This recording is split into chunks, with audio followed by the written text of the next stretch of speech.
Hey, welcome to How's It channel. In today's tutorial, you will learn how to change the background or the background color in Word page. Let's do it. Open the Word file. Go to Design tab. Look for Page Background block. Click on Page Color. Select the color you like. Click on Page Color. Choose Edit Effects. You can create a gradient. Check two colors under the Colors option. Select Color 1 and then Color 2. Select Shading Style.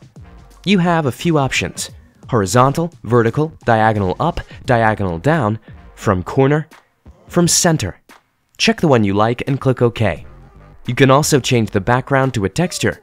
Click on Page Color, choose Edit Effects, go to Texture tab. You will have a variety of choice. Select the one you like. Click OK. You can change the background to a pattern. Click on Page Color, choose Edit Effects, go to Pattern tab. You will have a variety of choice. Select the one you like. You can also set foreground and background colors. Click OK. That's it. Thanks for watching the video. Please like it and let us know if you use any of our tips and tricks. Subscribe to our channel. We upload new tutorials every day.